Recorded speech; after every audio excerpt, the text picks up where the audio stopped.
السلام عليكم ورحمة الله وبركاته. وعليكم السلام ورحمة الله وبركاته.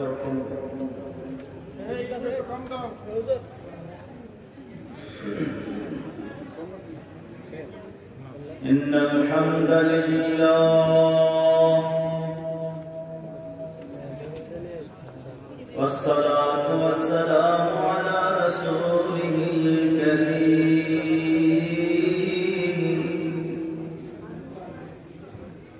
وعلى آله وأصحابه أجمعين.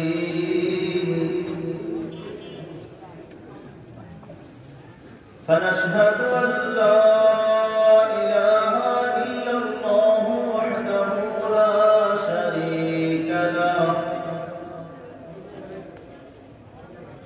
لا شريك له ولا حد له ولا ند له ولا مثل له ولا مثال له ولا تمثيل له ولا قابل له ولا وزير له. فنشهد أن سيدنا وسندنا وحبيبنا وحبيب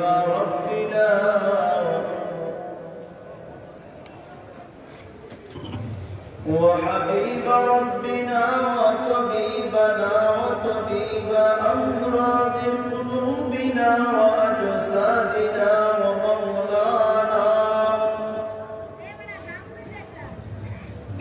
وأولانا وأقانا محمدا عبده ورسوله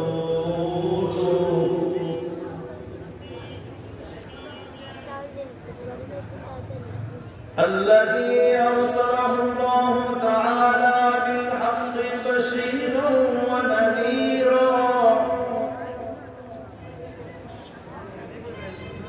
وداعيا إلى الله بإذنه وسراجا منيرا.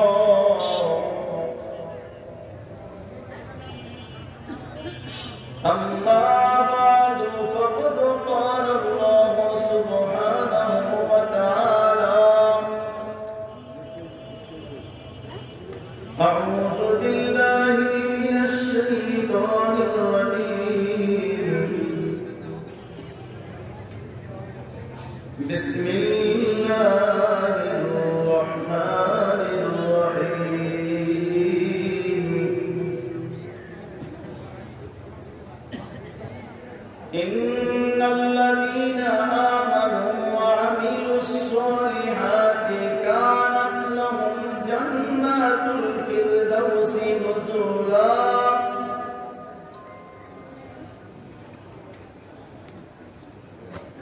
كانت لهم جنات الفردوس نزلا خالدين فيها لا يبغون عنها حولا.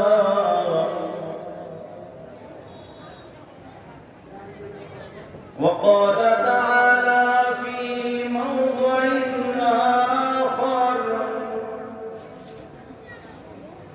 وعد الله الذين آمنوا منكم وعملوا الصالحات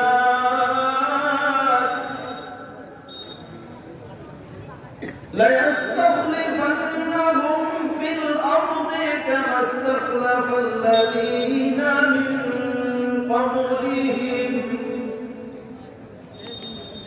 وليمكنن لهم دينهم الذي ارتضى لهم وليبدلنهم من بعد خوفهم أمنا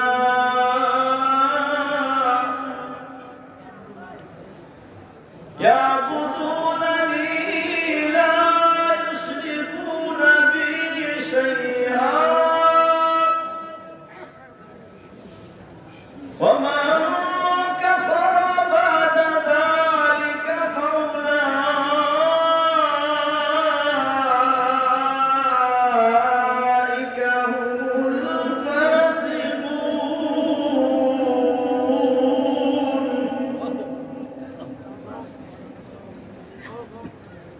ومن كفر بعد ذلك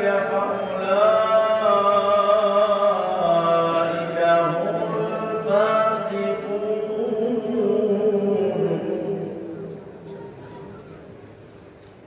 أقيموا الصلاة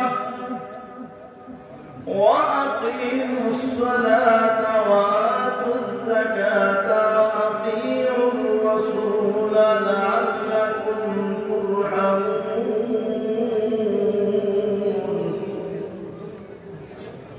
صدق الله المولانا العظيم وقال رسول الله صلى الله عليه وسلم القيس من دان نفسه وعمل لما بعد الموت الأحمق من أتبع نفسها وتمنى على الله وقال رسول الله صلى الله عليه وسلم لا طاعة لمخلوق في معصية الخالق أو كما قال النبي صلى الله عليه وسلم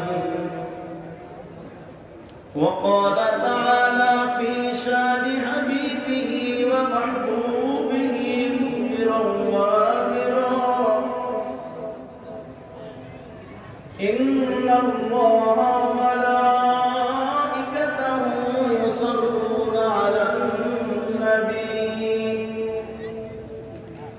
يا أيها الذين آمنوا صلوا عليه وسلموا تسليما محبت الشاطئ شكل درود إبراهيم مرحبا اللهم صل على محمد وعلى آل محمد كما صليت على إبراهيم وعلى آل إبراهيم إنك حميد مجيد اللهم بارك على محمد وعلى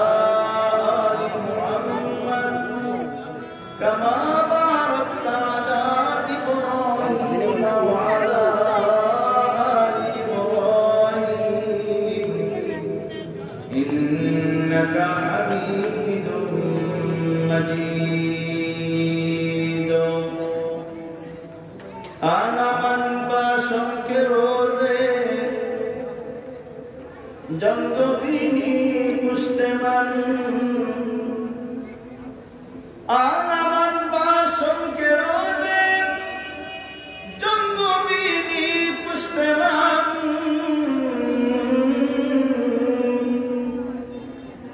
آنا من باشم کے روزے جنگ بینی پشت من آمانم کندر میانے کھاگو خوبی سرے آمانم کندر میانے کھاگو خوبی سرے مٹا دو اپنی ہستی کو اگر کچھ مرتبہ چاہو مٹا دو اپنی ہستی کو اگر کچھ مرتبہ چاہو کہ دانا خاک میں مل کر گلو گلزار ہوتا ہے کہ دانا خاک میں مل کر گلو گلزار ہوتا ہے ঐতিহ্যবাহী মোমিনপুর মুকুন্দসার 2 দিন ব্যাপী ইসলামী মহাসম্মেলনের দ্বিতীয় দিনের সর্বশেষ অধিবেশনের সম্মানিত সভাপতি বাংলার হাদি শেখুল ইসলাম হাজী শরিয়াতুল্লাহ রহমাতুল্লাহি আলাইহির বংশের সপ্তম সিংহ পুরুষ হাজী শরিয়াতুল্লাহ রহমাতুল্লাহি আলাইহি প্রতিষ্ঠিত ফরায়েজে আন্দোলনের সংগ্রামী সভাপতি, হেফাজত ইসলাম বাংলাদেশের সংগ্রামী নায়েবে আমির, আমার শায়খ মুর্শিদ, বাংলার লক্ষ লক্ষ কোটি কোটি জনতার হৃদয়ের স্পন্দন আলহাজ হযরত মাওলানা শাহ আব্দুল্লাহ মুহাম্মদ হাসান পীর সাহেব বাহাদুরপুরের শুভাগমন উপলক্ষে আয়োজিত আজকের এই মাহফিলের সম্মানিত আমন্ত্রিত হযরত উলামায়ে কেরাম, যিনি ইতিপূর্বে অত্যন্ত গুরুত্বপূর্ণ আলোচনা পেশ করেছেন, জনাব হযরত মাওলানা মুফতি নাজমুল হক সাহেব দামাত বরকাতুহু সহ উপস্থিত হযরত উলামায়ে কেরাম, এলাকার মুরব্বী বাবাজিরা, আমার পরিচয় টুকরা যুবক ভাইরা, দিন প্রিয় ইসলাম প্রিয় মুসলিম তাওহীদি জনতা, পর্দার অন্তরালে অবস্থানরতা সম্মানিতা মা ও ভগ্নীগণ, মহান রব্বুল আলামিনের দরবারে শুকরিয়া জ্ঞাপন করি যে আল্লাহ পাক আমাদেরকে আমাদের জীবনের গুরুত্বপূর্ণ কিছু সময় এই দুনিয়ার ফিতনা ফাসাদ থেকে মুক্ত করে বিশ্বনবী মুস্তাফা সাল্লাল্লাহু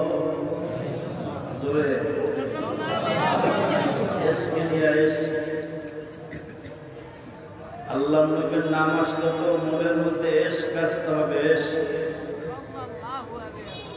কেমন আশিকে রাসূল বলেন আপনারা? রাসূলের নাম আসে আর জবানে রাসূলের উপর দুরূদ শরীফ আসে না, কিসের আসে? কবি বলছেন, বে ইশকে নবী জিসনে দিয়া দরসে বুখারী,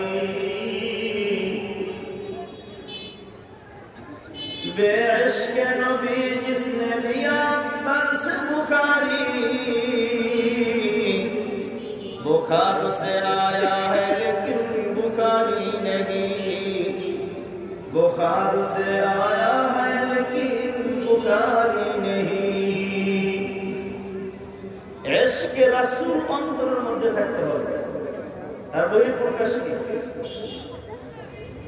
যেন আমি আবার বলবো, বিশ্বনবী মুস্তাফা সাল্লাল্লাহু আলাইহি ওয়াসাল্লামের হাদিসের সারমর্ম অনুপাতে জান্নাতের বাগান, হক্কানি রব্বানি পীর মাশায়েখ ওলিয়া ওলিয়াদের সুহবতে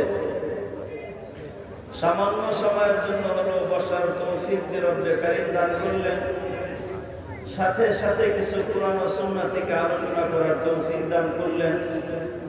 সেজন্য মহান রব্বুল আলামিনের দরবারে জবান ছেড়ে দিয়ে মুহাব্বতের সাথে কালিমাতুশ শুকর বলবো আলহামদুলিল্লাহ।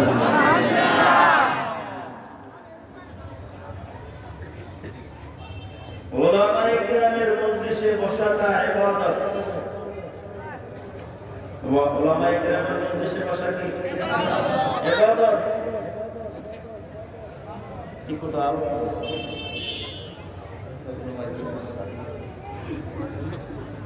বন্ধ না, একেবারে হালকা। উলামায়ে কেরামের মজলিসে বসাটা ইবাদত, কারণ পৃথিবীর সকল মানুষকে বানাইছেন কে? আল্লাহ। এই মানুষ বানানোর উদ্দেশ্য আর মানুষ ব্যতীত অন্য সমস্ত মাখলুক সৃষ্টির উদ্দেশ্য কিন্তু এক নয়। আসমান জমিন লৌহ নক্ষত্র খাল বিল পাহাড় পর্বত নদ নদী গাছ গাছালি পাখপাখালি তরুলতা বৃক্ষরাজি, এই সব কিছুকে আল্লাহ ভিন্ন উদ্দেশ্যে বানিয়েছেন। আর আল্লাহ পাক মানুষ জাতিকে একটা ভিন্ন উদ্দেশ্য দিয়ে বানিয়েছেন।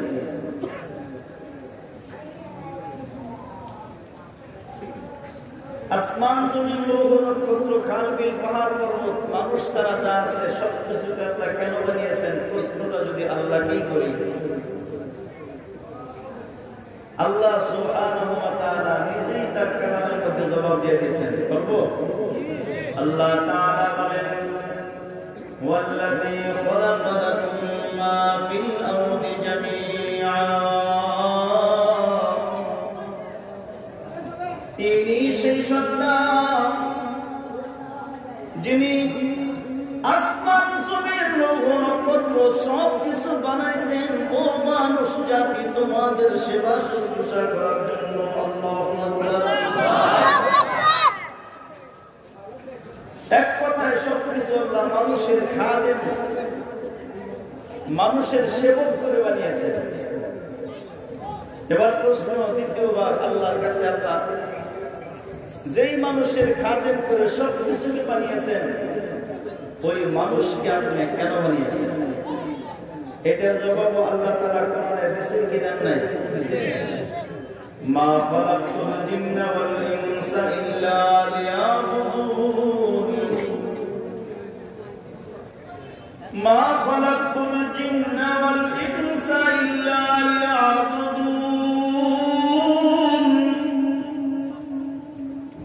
আমি মানব আর দানবকে বানিয়েছি আমি আল্লাহর ইবাদত করার জন্য।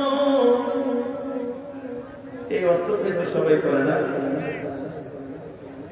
দেখবেন সমস্ত বক্তারা এই অর্থটাই। কিন্তু আমার জীবনে আমি যতগুলো তফসিল গ্রন্থ করেছি, এই তফসিল গ্রন্থের একটা গ্রন্থ বলে এইভাবে তর্জমা করেন, মা খালাকতুল জিন্না ওয়াল ইনসা ইল্লা লিয়াবুদুন। এর তর্জমা তাফসীর ব্যাখ্যা করেছেন, মা খালাকতুল জিন্না ওয়াল ইনসা ইল্লা লিয়াবুদুন আই লিয়ারিফুন।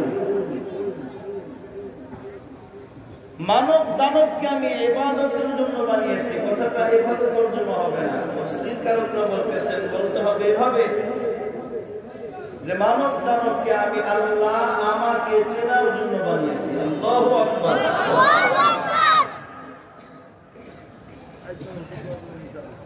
এজন্য মানুষের উপর একটা কর্তব্য হলো মানুষকে যিনি বানিয়েছেন তাকে চেনা, তাকে চেনা।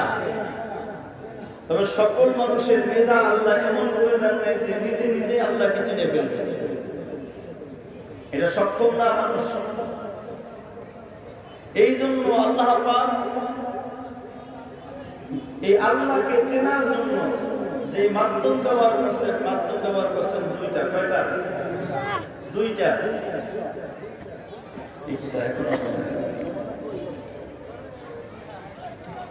আল্লাহ পাক তার পরিচয় মানুষের অন্তরে অন্তরে পৌঁছে দেওয়ার জন্য মাধ্যম ব্যবহার করছেন কয়টা?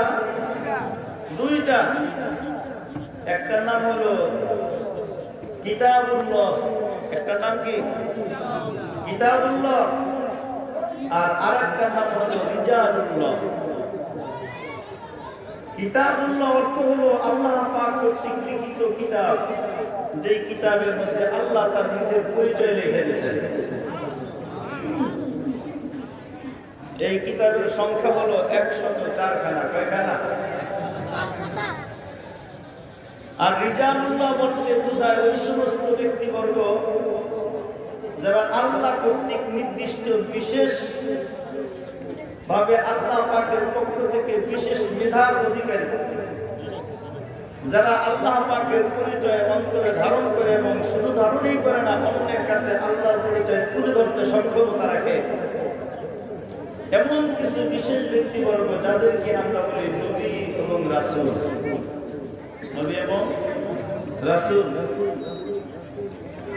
এজন্য নবী আর রাসূলের দরবারে যারা বসছেন, যারা গেছেন, যারা নবীর দরবারে সোহবত গ্রহণ করছে, তারা হেদায়েত পাইছে, নাজাত পেয়ে গেছে। ঠিক কি না? যারা নবী থাকতে নবীর দরবার গ্রহণ করে নাই, নবীর সোহবত গ্রহণ করে নাই, তারা নাজাত পায় নাই, হেদায়েতও পায় নাই। সুতরাং উম্মত হেদায়েত পাবে, নাজাত পাবে তথা আল্লাহর পরিচয় পাবে কোথায়? নবীর দরবারে। কোথায়? নবীর সোহবতে। তো নবী তো সর্বশেষ নবী, চূড়ান্ত নবী, বিশ্বনবী মুস্তাফা দুনিয়া থেকে এসে চলে গেছেন। আমরা মানুষ তো এখনো পৃথিবীতে আছি না নাই? তাহলে আমরা নবীর সোহবত ছাড়া আল্লাহর পরিচয় পাবো কি করে? আল্লাহ বানাইছেন আমাদেরকে আল্লাহকে চেনার জন্য, আল্লাহর পরিচয় হাসিল করার জন্য। আর আল্লাহর পরিচয় পাওয়া যায় নবীর দরবারের সোহবতের মাধ্যমে। নবী নাই, তাইলে আমরা মানুষ যারা আছে এরা আল্লাহর পরিচয় পাবো কি করে? এজন্য রাসূল সাল্লাল্লাহু আলাইহি ওয়াসাল্লাম যুগান্তকারী একটা নির্দেশনা দিয়ে গেছেন। কি নির্দেশনা? قال رسول الله صلى الله عليه وسلم عليكم بمجالسة العلماء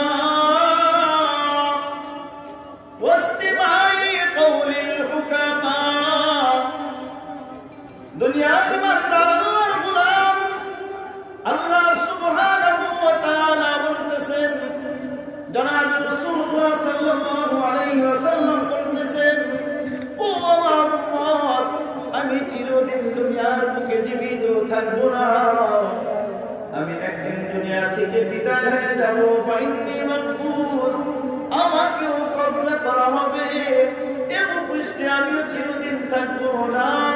কাজেই আমার পরে যারা উলামায়ে কেরাম আসবে তাদের দরবারে তোমরা বসবা, বসলেই তোমরা আমার দরবারে বসার দ্বারা যেরকম আল্লাহর পরিচয় পাইতা, আমার অবর্তমানে উলামায়ে কেরামের দরবারে বসলেও সেই আল্লাহর পরিচয় পাইবা।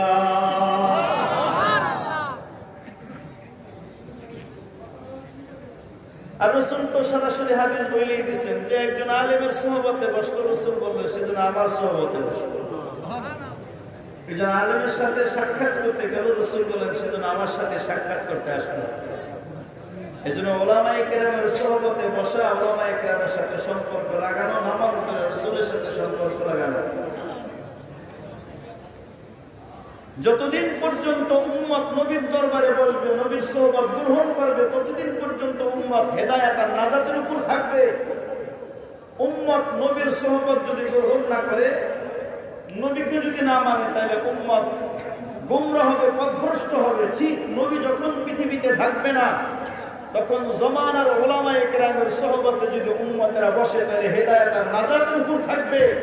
উম্মত যদি উলামায়ে কেরামের সোহবত আর তাদের কথা মেনে না চলে, তাহলে উম্মত গুমরাহ হবে এবং ধ্বংস হবে। ঠিক কি না? জোরে বলুন।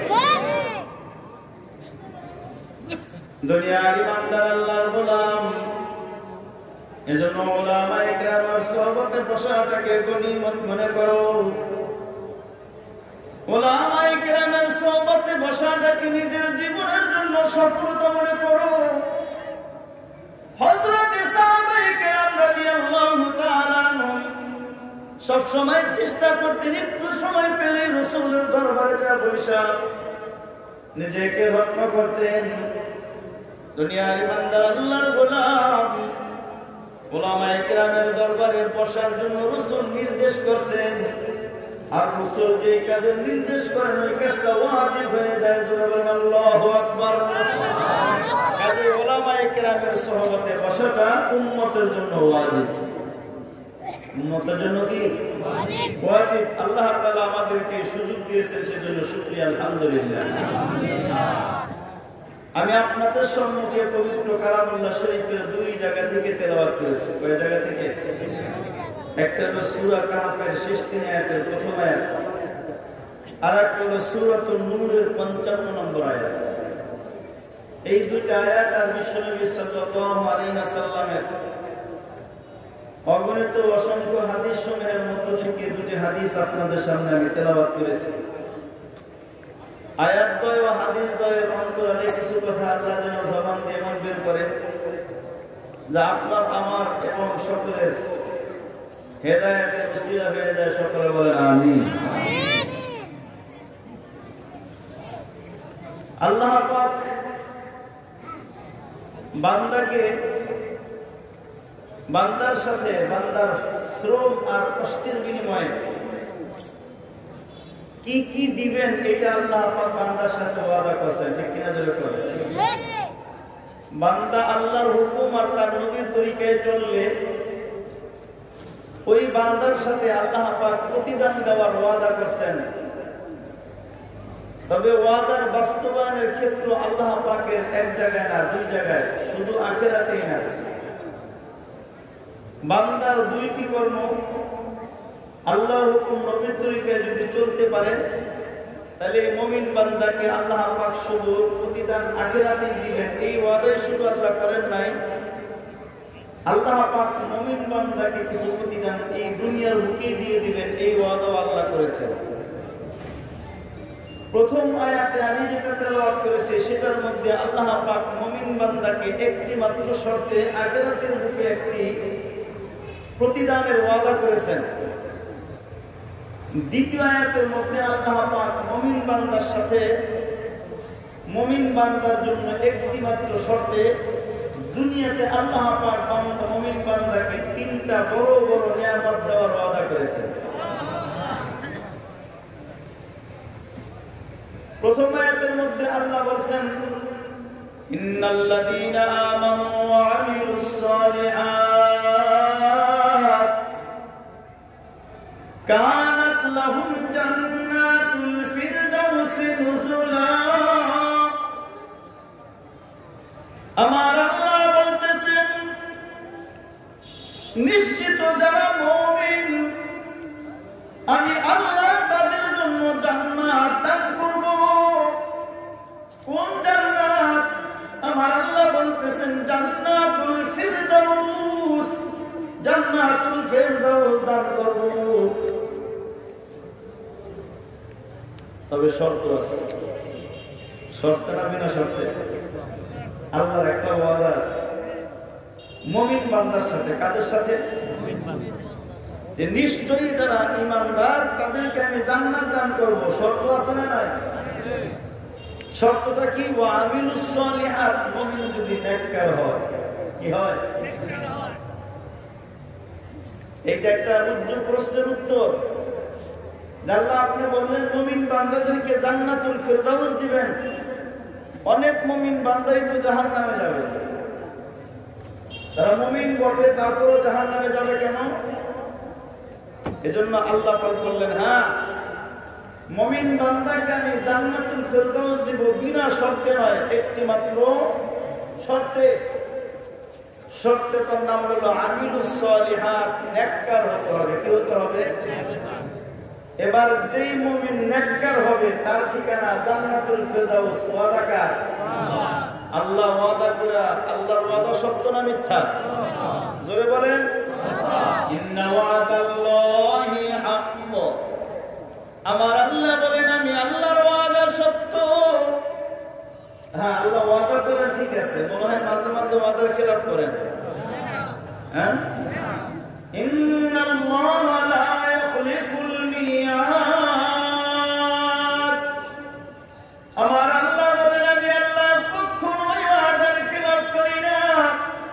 ওরে মুমিন তুমি প্রত্যেক নামাজে আযানের পরে দোয়ার মধ্যে বলো ইন্নাকা লা তুখলিফুল মিয়াদ। ও আল্লাহ তুমি তো কখনোই ওয়াদার খেলাফ করো না। আল্লাহ ওয়াদা করলেন মুমিন যদি তুমি নেককার হও আমি আল্লাহ তোমার সাথে ওয়াদায় আবদ্ধ হয়ে গেলাম যে পরকালে আমি আল্লাহ তোমাকে জান্নাতুল ফিরদাউসের ঠিকানা দান করব।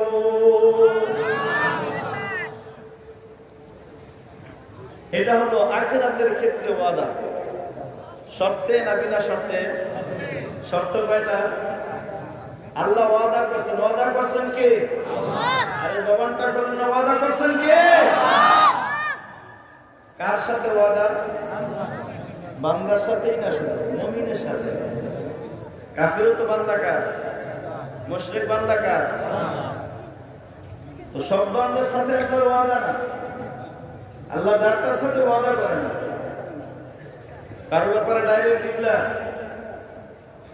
ডিক্লারেশন দিয়ে দিচ্ছে যে তুই সরাসরি জাহান্নামে, ঠিক না? আল্লাহ ওয়াদা করতেছেন মুমিন বান্দার সাথে। ওয়াদা করছেন কে? কার সাথে? মুমিন বান্দার সাথে। কি ওয়াদা? জান্নাতুল ফিরদাউসের মাকাম দান করবেন। দুনিয়াতে না আখিরাতে? আখিরাতে। শর্তে না বিনা শর্তে? শর্তে। শর্তটার নাম কি? কথা বলেন না কেন? নেককার। ইচ্ছার বয়ান বহুত শুনছেন, আজকে একটু মূল বয়ান শোনেন। তাহলে বান্দা যদি ঈমানদার হয়, এক নম্বর শর্ত। শুধু ঈমানদার হলেই আপনি জান্নাতুল ফিরদাউসের ওয়াদা আল্লাহ করেন নাই। ঈমানদার বান্দাটা যদি নেককার হয় তবে আল্লাহ জান্নাতুল ফিরদাউস দেওয়ার ওয়াদা করেছেন, ঠিক কি না? এটা পরকালে আল্লাহ পাক নেককার ঈমানদারের সাথে প্রতিদানের ওয়াদা করলেন। এই ওয়াদার বাস্তবায়নের ক্ষেত্র কি দুনিয়া না আখিরাত? জোরে বলেন। আমি বলছিলাম এটা প্রথম আয়াতের কথা। এবার আসুন দ্বিতীয় আয়াত। এই দ্বিতীয় আয়াত যেটা সূরাতুন নূরের 55 নম্বর আয়াত, এই আয়াতের মধ্যে আল্লাহ মুমিনের সাথে ওয়াদা করছেন। তবে ওয়াদার বাস্তবায়নের ক্ষেত্র আখিরাত নয়, বরং ওয়াদার বাস্তবায়নের ক্ষেত্রে এই দুনিয়া। দুনিয়ার জীবনে ওয়াদা করছেন কে? কার সাথে? মুমিনের সাথে। এই মুমিনের সাথে যে ওয়াদা আল্লাহ দুনিয়াতে বাস্তবায়ন করবেন বলে বলছেন, ওই ওয়াদাটাকে আল্লাহ পাক বিনা শর্তে বাস্তবায়ন করবেন না, একটা মাত্র শর্তে। কয়টা? একটা মাত্র শর্তে। শর্তটা পরে বলবো। এই আয়াতের মধ্যে আল্লাহ কি বলেন? ইন ওয়াদাল্লাহু আল্লাযীনা আমানু ওয়াদাল্লাহু আল্লাযীনা আমানু মিনকুম ওয়া দুনিয়ার মানুষ, তোমাদের মধ্যে যারা ঈমানদার, যারা আমি আল্লাহকে বিশ্বাসী, যারা আমার রাসূলের রিসালাতে বিশ্বাসী, আমার কিতাবে বিশ্বাসী, যারা আমি আল্লাহকে মানে, ওই সমস্ত ঈমানদার বান্দার সাথে আমি আল্লাহ ওয়াদায় আবদ্ধ হলাম। আল্লাহ কি ওয়াদা? এক নম্বর ওয়াদা, লা ইস্তাখলিফান্নাহুম ফিল আরদি কামা ইস্তাখলাফাল্লাযীনা মিন ক্বাবলিহিম। আমি আল্লাহ ওয়াদায় আবদ্ধ হইলাম যে অবশ্যই আমি আল্লাহ যেই ভূপৃষ্ঠের মধ্যে মুমিন থাকবে, ওই মুমিনদের হাতে আমি সারা বিশ্বের রাজত্ব ক্ষমতা মুমিনদের হাতে আমি দিয়ে দেব। এক নম্বর ওয়াদাটা কি? যেই ভূপৃষ্ঠে মুমিন থাকবে, মুমিন, ওই ভূপৃষ্ঠের রাজত্ব ক্ষমতা আমি মুমিনদের হাতে অর্পণ করব। ওয়াদা করছেন কে? আল্লাহ। কাদের সাথে? মুমিনদের সাথে। ওয়াদার বাস্তবায়নের ক্ষেত্র আখিরাত না দুনিয়া? যেই ভূপৃষ্ঠে যেই দুনিয়ায় মুমিন থাকবে, ওই দুনিয়ার রাজত্ব ক্ষমতা মুমিনদের হাতে দিবে। ওয়াদা কার? আল্লাহ। আরো জোরে বলেন না কার? দুনিয়ার ইমানদার আল্লাহর গোলাম। দুই নম্বর ওয়াদা, ওয়ালা ইউমাক্কিনান্নাহুম দীনাহুম ওয়ালা ইউমাক্কিনান্না লাহুম দীনাহুম আল্লাযী তাবা লাহুম। আমার আল্লাহ বলতেছেন, আমার দুই নম্বর ওয়াদা মুমিন বান্দার সাথে এই দুনিয়াতে যা বাস্তবায়ন করে দিব। কি সেই দুই নম্বর ওয়াদা? দুই নম্বর ওয়াদা হইল অবশ্যই আমি আল্লাহ এমন একটি ধর্ম, যে ধর্মের উপর আমি সন্তুষ্ট আর রাজি আছি, এমন একটা ধর্মকে, এমন একটা দিনকে মুমিনদের জন্য পৃথিবীর বুকে আমি পুরোপুরি প্রতিষ্ঠিত করে দিব। আমি আল্লাহ যে ধর্মের উপর সন্তুষ্ট, ওই ধর্মটাকে যেই ভূপৃষ্ঠে মুমিন থাকবে, মুমিনদের সাথে পুরো প্রতিষ্ঠিত করে দেব। ওয়াদা করছেন কে? আল্লাহ। কার সাথে? ওয়াদার বাস্তবায়নের ক্ষেত্র কোথায়? আখিরাত না দুনিয়ায়? দুনিয়ার জীবনে ইসলামকে তাদের জন্য প্রতিষ্ঠিত করে দিবেন। তবে কোন ইসলাম কেন বললাম এটা পরে আসবে। আল্লাহ বলছেন যে ধর্মের উপর আমি সন্তুষ্ট, এই ধর্মটাকে প্রতিষ্ঠিত করে দেব। এবার আল্লাহর কাছে একটা প্রশ্ন, আল্লাহ আপনার দুনিয়ার মধ্যে বহু ধর্ম দেখতে পাই। খ্রিস্টান একটা ধর্ম আছে, ইহুদি একটা ধর্ম আছে, বৌদ্ধ একটা ধর্ম, হিন্দু একটা ধর্ম, বিভিন্ন ধর্ম এত দুনিয়ার মধ্যে আছে দেখতে পাই। আল্লাহ কোন ধর্মের উপর আপনি সন্তুষ্ট জানতে চাই। আমার আল্লাহ জবাব দিয়ে আয়াত নাযিল করে দিয়েছেন বিদায় হজ্জের ময়দানে। জনাব রাসূলুল্লাহ সাল্লাল্লাহু আলাইহি ওয়াসাল্লাম বিদায় হজ্জের ভাষণের পর এখনো মাত্র দাঁড়ানো, ঠিক ওই মুহূর্তে আয়াত নিয়ে জিবরাইল হাজির। আল-ইয়াওমা আকমালতু লাকুম দীনাকুম ওয়া আতমামতু আলাইকুম নি'মাতি ওয়া রাদিতু লাকুমুল ইসলাম দীনা। আমার আল্লাহ বলেন আল-ইয়াওম, আজকের দিন, আরাফাতের দিন, 9 তারিখের দিন, আকমালতু লাকুম দীনাকুম, তোমাদের জন্য তোমাদের দিন ধর্মকে পরিপূর্ণ করে দিলাম। ওয়া আতমামতু আলাইকুম নি'মাতি, আর আমি আল্লাহ তোমাদের উপর আমার মহা নেয়ামত আল কোরআনের সমাপ্তি ইতি টেনে দিলাম। আজকে ইতি টানলাম, সমাপ্তি টানলাম, দিনকে পরিপূর্ণ করলাম, কিতাবকে সমাপ্ত করলাম, আজকের দিনে করলাম। ওয়া রাদিতু লাকুমুল ইসলাম দীনা, আর আমি আল্লাহ তোমাদের জন্য ইসলাম ধর্মের উপর সন্তুষ্ট আর রাজি হয়ে গেলাম। কোন ধর্মে সন্তুষ্ট? হিন্দু ধর্মে, বৌদ্ধ, খ্রিস্টান, ইহুদি, বিহারি, শিখ, কোনটার সাথে?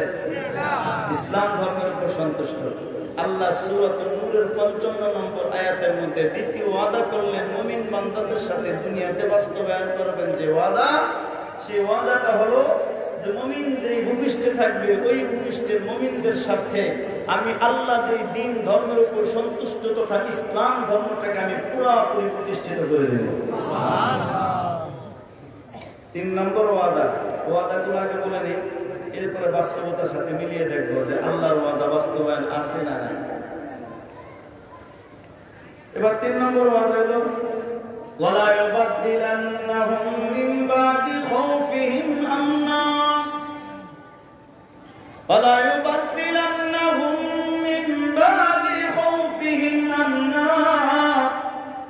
আমার আল্লাহ বলতেছেন ও মুমিন, তোমার সাথে আমার 3 নম্বর ওয়াদা, যে ওয়াদাটা আমি দুনিয়াতে বাস্তবায়ন করব।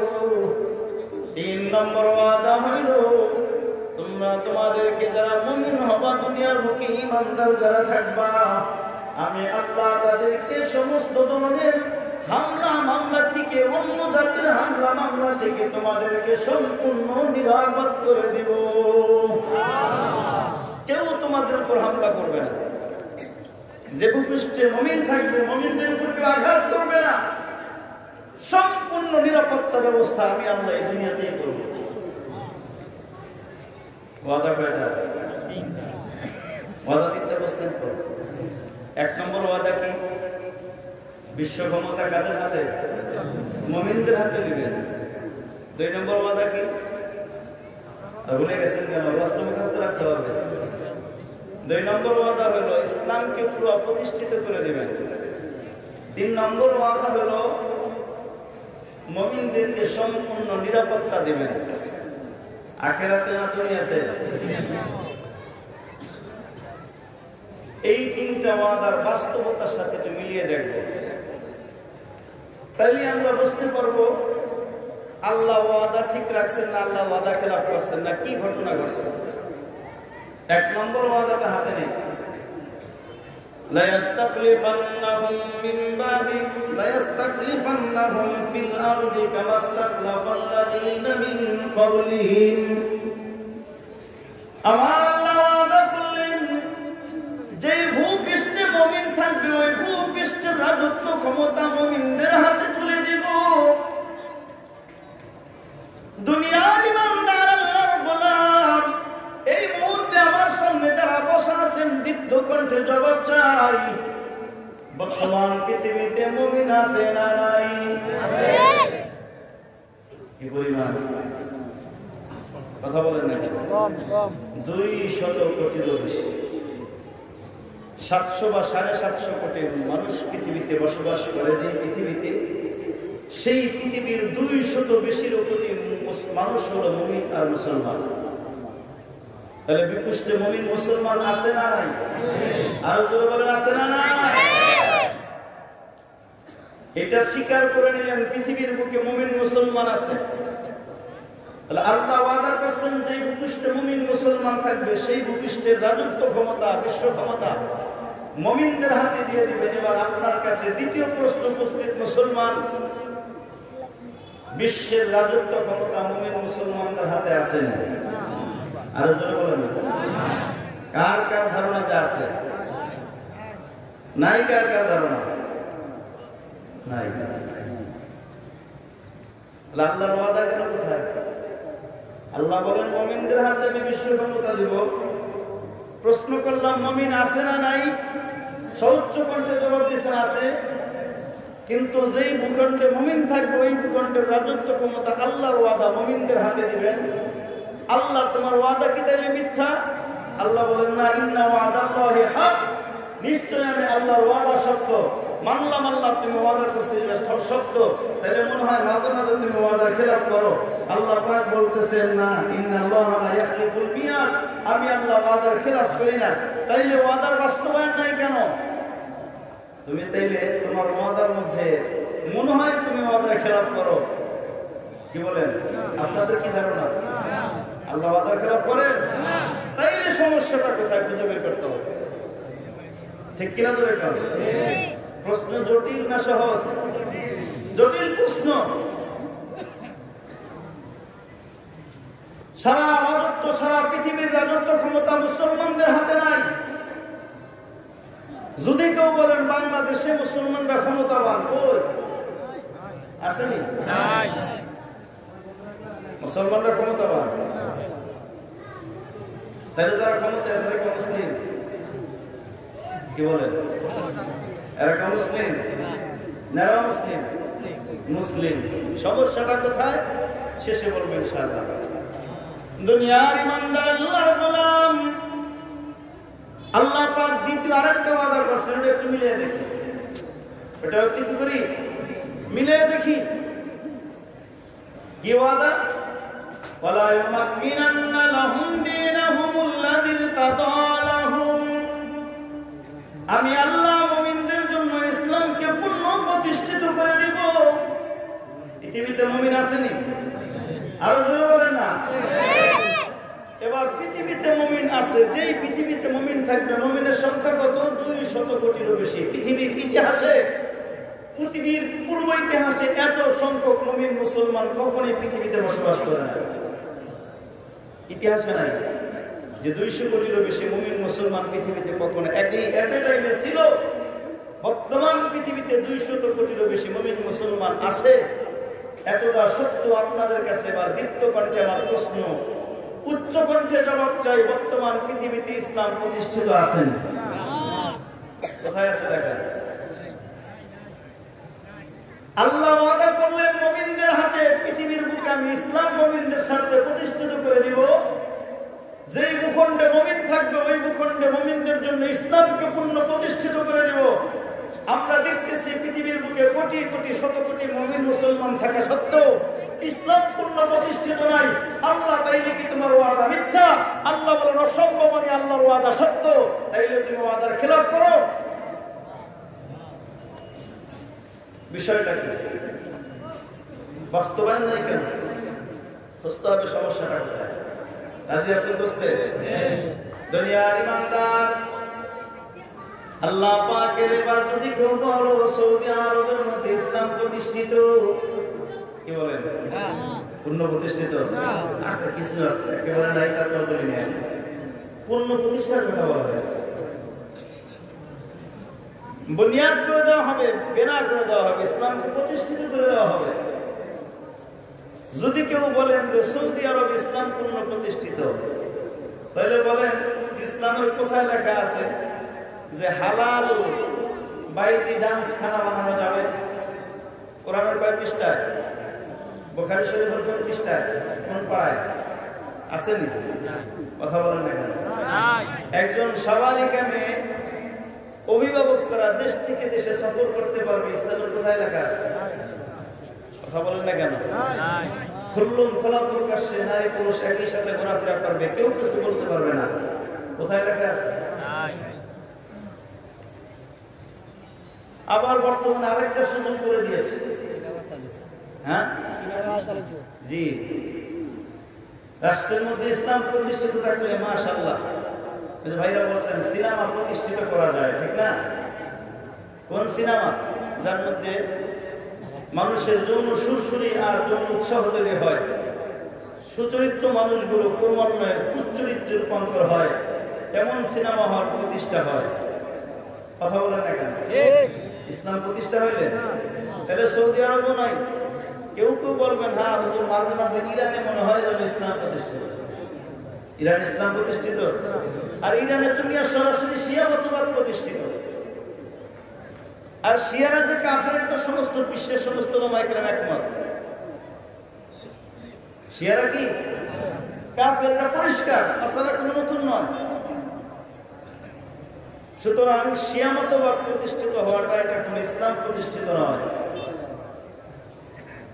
কেউ কেউ দুঃসাহস করে বলবেন আমার বাংলাদেশে ইসলাম প্রতিষ্ঠিত, ঠিক না? বলেন না কেউ সাহস করে যদি হুজুর বাংলাদেশে ইসলাম প্রতিষ্ঠিত, কারণ আমার বাংলাদেশের সংবিধানের মধ্যে লেখা আছে রাষ্ট্র ধর্ম ইসলাম, কাজে ইসলাম প্রতিষ্ঠিত। কি বলেন? লা ইয়াবকা মিনাল ইসলামি ইল্লা ইসমুহু। রাসূল হাদিসে বলে গেছেন একটা সময় আসবে ইয়াতি আলাইকুম জামান, এমন একটা জামানা তোমাদের সামনে আসবে লা ইয়াবকা মিনাল ইসলামি ইল্লা ইসমুহু, ইসলাম থেকে কিছুই থাকবে না, শুধু নাম থাকবে। নাম আছে তো, সংবিধানের নামটা আছে, রাষ্ট্রধর্ম ইসলাম লেখা আছে, আছে না নাই? এখন যেই সংবিধানে লেখা আছে রাষ্ট্রধর্ম ইসলাম, সেই সংবিধানের দায়িত্ব হলো ইসলামকে প্রতিষ্ঠিত করা, ঠিক কিনা? যেই সংবিধানের মধ্যে লেখা থাকবে রাষ্ট্রধর্ম ইসলাম, সেই সংবিধানের মধ্যে ইসলামের বুনিয়াদ আর ভিত্তি হলো 5টা। ইসলাম যদি রাষ্ট্রধর্ম হয়, ওই রাষ্ট্রের মধ্যে ইসলামের প্রতিষ্ঠা তথা পঞ্চপ্রতিষ্ঠা বিষয়গুলো প্রতিষ্ঠিত থাকবে রাষ্ট্র পৃষ্ঠপোষকতায়। নামাজ ইসলামের একটা ভিত্তি, সুতরাং রাষ্ট্রধর্ম যদি ইসলাম লেখা থাকে, সরকার কর্তৃক নিজের বাহিনী দ্বারা বাংলাদেশের সমস্ত জনগণকে নামাজি বানানো সরকারের দায়িত্ব। যেই সংবিধানে লেখা থাকবে রাষ্ট্রধর্ম ইসলাম, ওই সংবিধানের মধ্যে বাংলাদেশের সমস্ত মুসলিম জনতার ঈমান এবং তাদের তাওহীদ বিশ্বাসকে সংরক্ষণ করতে যা যা দরকার তা করতে সরকার বাধ্য। যেই সংবিধানের মধ্যে লেখা থাকবে রাষ্ট্রধর্ম ইসলাম, ওই সংবিধানের ধারক বাহকের ওই সংবিধান দ্বারা যদি রাষ্ট্র চালাতে হয়, তাহলে ওই সংবিধানের আওতায় বাংলাদেশের সমস্ত মানুষের রোজার অধিকার প্রতিষ্ঠা করতে হবে। রাষ্ট্রধর্ম যদি ইসলাম কোন সংবিধানে লেখা থাকে, আর সেই সংবিধান যদি রাষ্ট্র চালাইতে হয়, তাহলে অবশ্যই এই দেশের সরকারকে বাংলাদেশের প্রত্যেকটা জনগণের অধিকার অনুযায়ী, মুসলিম জাতির অধিকার অনুযায়ী হজের অধিকার বাস্তবায়ন করতে সুযোগ দিতে হবে। কোন দিন নামাজে যান না, এই জন্য কোন দিন পুলিশে দৌড়ান দিছে? কথা বলেন না কেন? বরং নামাজ পড়ার জন্য মসজিদ বানাইছে সরকারের চামচারে, যা মসজিদ ভাঙে দিয়েছে, ঠিক কিনা? ঘটনা আপনারা দেখেন নাই চোখের সামনে? মসজিদটা ভাঙতে হবে কেন? ইসলাম প্রতিষ্ঠিত বাংলাদেশে, কি বলেন আপনারা? ইসলাম প্রতিষ্ঠিত বিধায় আজকে বাইতুল মুকাররমের উত্তর গেট রক্তে রঞ্জিত। কথা বলেন না কেন? এদেশে ইসলাম প্রতিষ্ঠিত বিধায় হাটহাজারী মাদ্রাসার কলিজার টুকরা সন্তানরা শাহাদাত বরণ করে। এদেশে ইসলাম প্রতিষ্ঠিত, তাই ব্রাহ্মণবাড়িয়ার শাহাদাতের অমীয় সুদা পান করতে হয়। ইসলাম প্রতিষ্ঠিত। মাঝে মাঝে বোরখার বিরুদ্ধে আইন পাশ করতে চাই, স্কুল কলেজ ভার্সিটি ইউনিভার্সিটির মধ্যে বোরখা পরে পাশ করতে চাই। ইসলাম প্রতিষ্ঠিত। আল্লাহ রাসূলের ইজ্জতের উপর হানা দেয়, বিচার হয় না। ইসলাম প্রতিষ্ঠিত। স্বয়ং আল্লাহর বিরুদ্ধে গালি দেয়, এরপরে বিচার হয় না। ইসলাম প্রতিষ্ঠিত। মানে কি আর কি জন্য তাইলে আপনার সংবিধানের মধ্যে লেখলেন রাষ্ট্রধর্ম ইসলাম? বাংলাদেশের মুসলমানদের ম্যান্ডেটকে আপনার পক্ষে রাখতে চান। মানুষ এত বোধাই না, মানুষ এত বোকা না, বাংলার জনগণ এত বোকা না। যাই হোক, ইসলাম প্রতিষ্ঠিত করে দিবেন ভূপৃষ্ঠ মুমিন থাকলে ওয়াদা কার? আল্লাহ। আরো জোরে বলেন না কার? আল্লাহ। ওয়াদার বাস্তবায়ন ক্ষেত্র আখিরাত না দুনিয়া? এবার প্রশ্ন করেছিলাম পৃথিবীর বুকে মুমিন আছে না নাই? জবাব দিয়েছিলেন মুমিন আছে। আল্লাহর ওয়াদা অনুযায়ী যেই ভূপৃষ্ঠে মুমিন থাকবে, ওই ভূপৃষ্ঠে আল্লাহ পাক ইসলামকে পূর্ণ প্রতিষ্ঠিত করে দিবেন। পৃথিবীর বুকে মুমিন দেখা যায় কিন্তু ইসলাম প্রতিষ্ঠিত নয়, তাইলে কি আল্লাহর ওয়াদা মিথ্যা? আল্লাহ বলতেছেন আমার ওয়াদা সত্য, ওয়াদার খেলাপ করেন। আল্লাহ বলেন না, আমি ওয়াদার খেলাপ করি না। তাহলে সমস্যাটা কোথায়? একটু সামনে আগাবেন আপনারা, তাহলে পিছনে একটু জায়গা হবে, যারা আসবে বসতে পারবে। আল্লাহ তাআলা আমাদের সকলকে তৌফিক দান করেন। কাউকে উঠে চলে যেতে বলি নাই। যার সামনে ফাঁকা আছে দয়া করে সামনে আগে আসেন। আল্লাহু আকবার। আল্লাহর বান্দারা হাজার হাজার মানুষ জমা হয়েছেন, তাদেরকে সুযোগ করে দেন বসার জন্য। তাহলে ওয়াদা কয়টা গেল? আমার ভাই কি আপনি বুঝতেছেন? বাস্তবতার সাথে মিলে একটু পরে আসতেছে। নাম্বার 3, وَلَا يُبَدِّلَنَّهُمْ مِنْ بَعْدِ خَوْفِهِمْ أَمْنًا। আমার আল্লাহ বলতেছে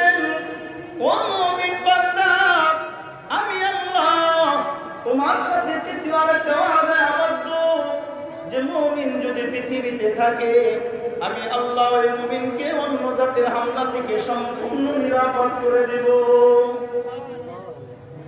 এবার প্রশ্ন, পৃথিবীতে মুমিন আসেনি? আছে।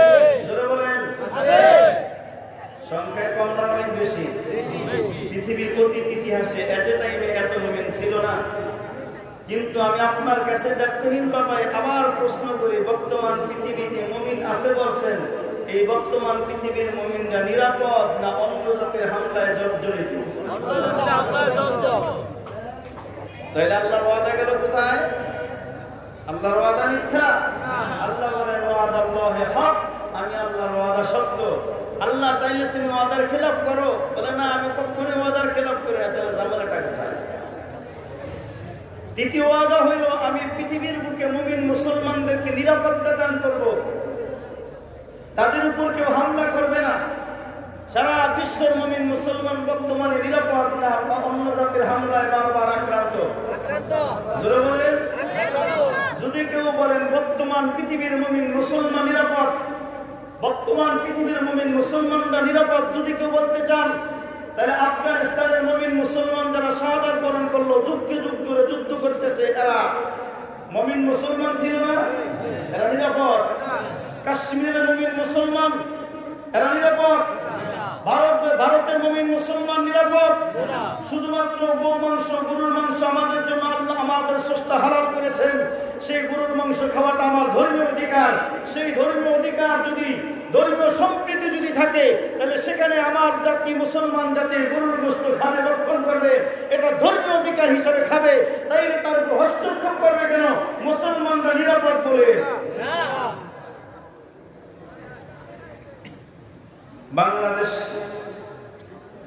বাংলাদেশের মুসলমানরা নিরাপদ? কি বলেন আপনারা? এই যে নিরাপদে বসে রয়েছেন না, কি বলেন আপনারা?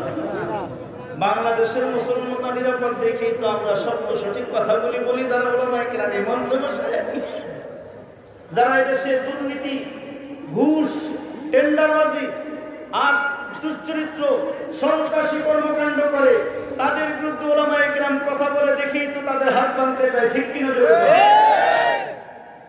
তাদের ঘর ভাঙতে চায়, লাল ঘরের ভয় দেখায়। ঠিক কিনা? জোরে কর। বাংলাদেশের মুসলমানরা নিরাপদ? তাহলে যারা শহীদ হল আজকে কালকে, এরা মুসলমান না? যারা এখনো রাজপথে লড়াকু সৈনিকের মতো লড়তে হইতেছে বাতিলের বিপক্ষে, এরা মুসলমান না? বাংলাদেশে নিরাপদ? পৃথিবীর কোথাও মুসলমানরা নিরাপদ নাই। কিন্তু আল্লাহ ওয়াদা করলেন মুমিন থাকবে যে ভূপৃষ্ঠে, ওই ভূপৃষ্ঠের মুমিনদেরকে আমি আল্লাহ নিরাপত্তা দান করব। পৃথিবীর বুকে মুমিন আছে, কোথাও নিরাপত্তা নাই। কোথাও নিরাপত্তা নাই। একটা ছেলে বাড়ি থেকে বের হইতেছে, মাদ্রাসা যাবে, এ জার্নি বাড়িতে ফিরে আসবে কিনা তার কোনো নিরাপত্তা নাই। আসেনি? নাই। আজকে আসছে এখানে, এখান থেকে বাড়ি পর্যন্ত যেতে পারবো কিনা তারও কোনো নিরাপত্তা নাই। আল্লাহ হায়াত শেষ করে দিলে ভিন্ন কথা। নিরাপদ নয় বিশ্ব জাতি, কি নয় বিশ্ব মুসলিম জাতি নিরাপদ নয়, বরং বারবার কখনো আফগানিস্তানে হামলা, কখনো ইরাকের মধ্যে হামলা, বর্তমান কি বলে সিরিয়ার মধ্যে হামলা। সিরিয়ার মানুষগুলো মুসলমান না? কথা বলেন না কেন? সেই সিরিয়ার মানুষ দেশ থেকে দেশান্তর হয়ে, তিনশো হয়ে আমেরিকা পর্যন্ত পৌঁছে গেছে হাঁটতে হাঁটতে। এরপর আবার তারা ওখানে মারে। আমেরিকার মধ্যে মুসলমানদের স্বাধীনতা নাই, আবার বলি বলে ধর্মীয় সম্প্রীতি বজায় রাখুন। যারা পিছার বাড়ি করে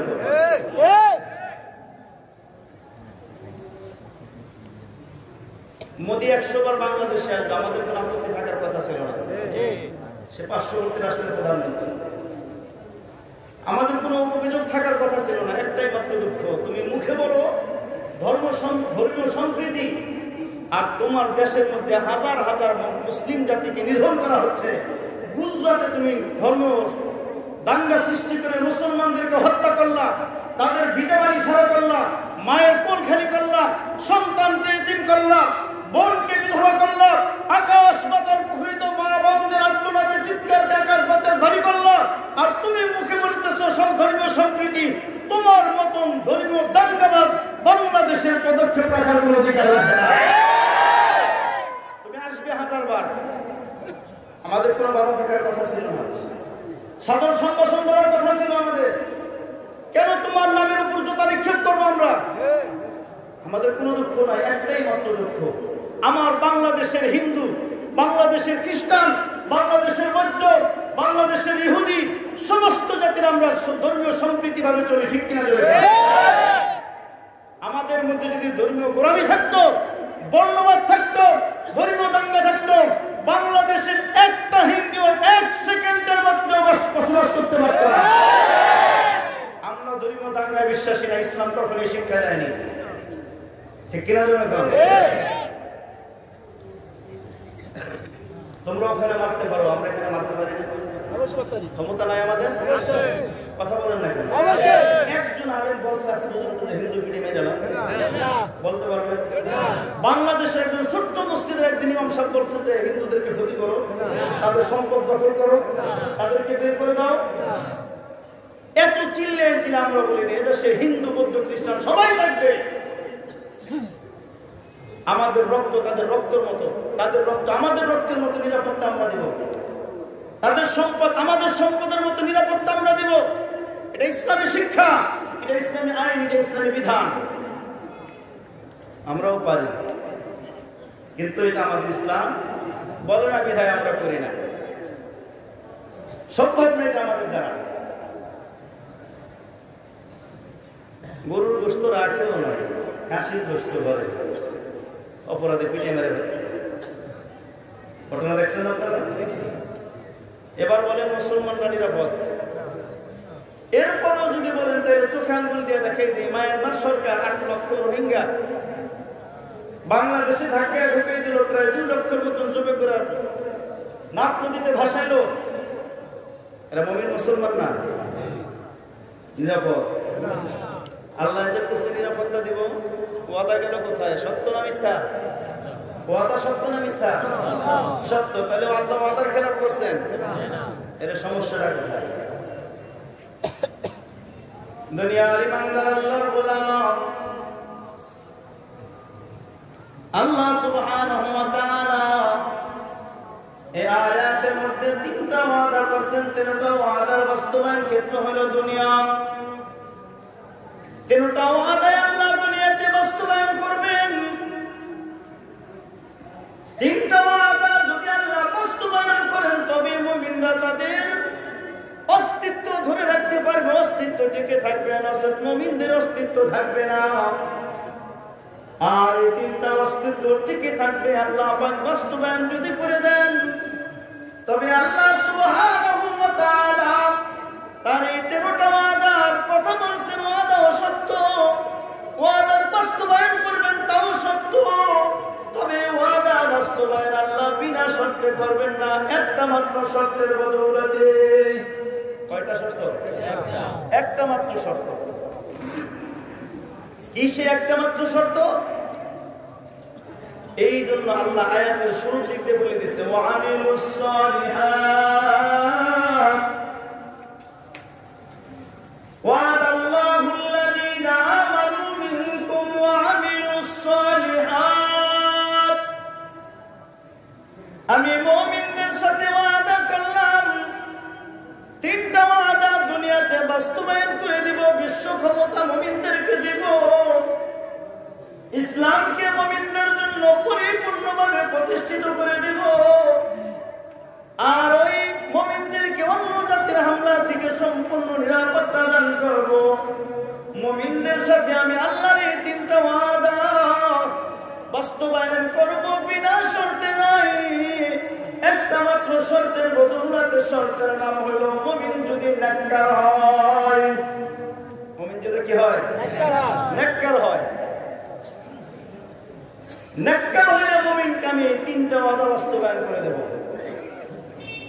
নেককার মুমিনের হাতে আমি বিশ্ব ক্ষমতা ছাড়বো, বদকার মুমিনের হাতে ছাড়বো না।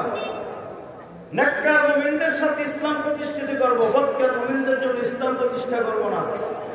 নেককার মুমিনদেরকে আমি আল্লাহ নিরাপত্তা দান করব, অন্য জাতের হামলা দ্বারা তাদেরকে হামলায় জর্জরিত করব না, কিন্তু বদকার মুমিনদের ক্ষেত্রে আমি আল্লাহ নিরাপত্তা দেব। এবার ইতিহাসের দিকে তাকায় দেখবো মুমিনরা যতদিন নেককার ছিল ততদিন বিশ্ব ক্ষমতা মুমিনদের হাতে ছিল কিনা? আপনারা কি বলেন, ছিল কি ছিল? বিশ্বনবী মুস্তাফা সাল্লাল্লাহু আলাইহি ওয়াসাল্লাম জীবনের শেষ মুহূর্তে যখন চলে আসছে তখন আরবের সমস্ত ক্ষমতা কার হাতে? কথা বলেন না। আর আরব তখন বিশ্ব নেতৃত্ব দিত। কাজে আরবের ক্ষমতা যার হাতে, বিশ্ব নেতৃত্ব। কারণ কি? তখন মুসলমানদের সংখ্যা খুব বেশি ছিল। কথা বলে না কেন? তাহলে বিশ্ব ক্ষমতা মুমিনদের হাতে আসার জন্য সংখ্যায় বেশি হওয়া শর্ত না, সংখ্যায় বেশি হওয়া শর্ত না। তবে মুমিন যে কজন হবে ও কজন যদি পূর্ণ নেককার হয়, সংখ্যায় কম থাকতে পারে, বিশ্ব ক্ষমতা মুমিনদের হাতেই থাকবে। তখনকার দুনিয়াতে 200 কোটি মুমিন মুসলমান ছিল না। তখনকার দুনিয়াতে এত সংখ্যক মুমিন মুসলমান ছিল না। বর্তমান দুনিয়াতে যত সংখ্যক মুমিন মুসলমান আছে, তখনকার সময় অল্প সংখ্যক মুমিন মুসলমান থাকা সত্ত্বেও তখন বিশ্ব ক্ষমতা মুসলমানদের হাতে। এখনকার সময় অনেক সংখ্যক, বেশি সংখ্যক মুমিন মুসলমান থাকা সত্ত্বেও মুসলমানদের হাতে ক্ষমতা নাই। কারণ একটাই, তখনকার মুমিন মুসলমানরা নেককার ছিল, তাই বিশ্ব ক্ষমতা আল্লাহ নেককার মুমিনদের হাতে দিয়ে দিয়েছিলেন। এখনকার মুমিনদের সংখ্যা বেশি, তবে মুমিনরা নেককার নাই বিদায় সংখ্যায় বেশি হওয়া সত্ত্বেও বিশ্ব ক্ষমতা মুমিনদের হাতে নাই। ঠিক কিনা? এবার আসেন ইসলাম প্রতিষ্ঠা।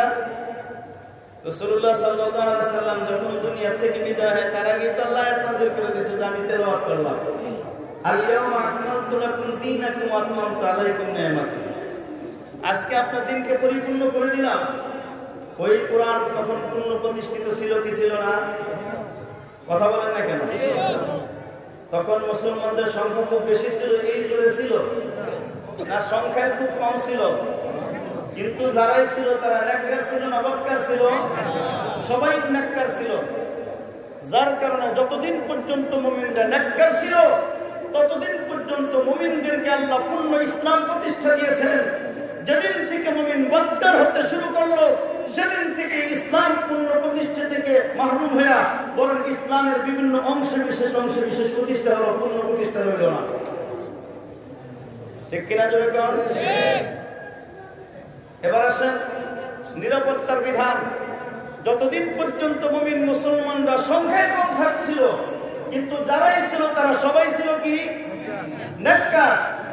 যার কারণে সংখ্যায় কম থাকা সত্ত্বেও নিরাপত্তা ছিল কি ছিল না? কথা বলেন না কেন?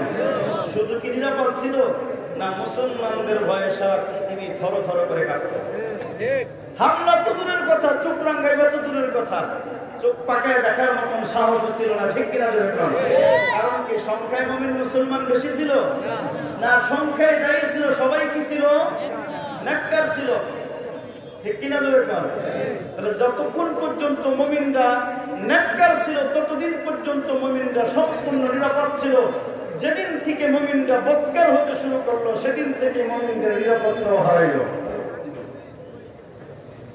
এবার কেউ কেউ বলবেন, হুজুর ক্ষমতা তো সব হারাই নাই, ইসলাম তো একেবারে পুরোটা বিলুপ্ত হয়ে যায় নাই, আমরা সবাই তো একেবারে হামলায় জর্জরিত হয়ে যায় নাই, বলবেন না কেউ কেউ? তাদের জবাব কানিয়ে নেন। আল্লাহ পাক ওয়াদা করছেন, ওয়াদার বাস্তবায়নের জন্য শর্ত করছেন কয়টা? আরে কথা বলে না কেন? শর্ত কয়টা আর ওয়াদা কয়টা? 3টা। কিন্তু এই একটা মাত্র শর্ত বলছে যে মুমিন যদি নেককার হয় তাহলে আমার 3 ওয়াদা পুরোপুরি বাস্তবায়ন হবে। সুবহানাল্লাহ। এবার মুমিন যদি নেককার 100% হয় তাহলে ওয়াদা 3টা 100% বাস্তবায়িত হবে। মুমিন যদি শর্তটা 50% বাস্তবায়ন করে, আল্লাহ তার ওয়াদাও 50% বাস্তবায়ন করবে। বর্তমান পৃথিবীর রাজত্ব ক্ষমতার 50% যদি মুমিন তোমার সাথে থাকে, তোমার হাতে থাকে, তাহলে মনে করতে হবে বর্তমান পৃথিবীর মুমিনরা 50% নেককার। কয় পার্সেন্ট নেককার? তুমি নেককার যে কয় পার্সেন্ট, আল্লাহর ওয়াদার বাস্তবায়ন সেই কয় পার্সেন্ট। বর্তমান পৃথিবীর মুমিনরা যদি 90% নেককার হয়ে থাকে, বর্তমান পৃথিবীর রাজত্ব ক্ষমতা ক্ষমতা 90% মুসলমানদের হাতে। বর্তমান পৃথিবীর মুমিনরা যদি 50% নেককার হয়ে থাকে, বর্তমান পৃথিবীর রাজত্ব ক্ষমতা মুমিনদের হাতে 50%ই থাকবে।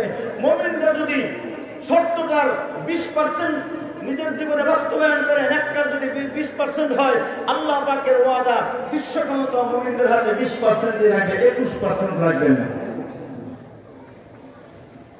ঠিক ইসলাম প্রতিষ্ঠার ক্ষেত্রে এটাই।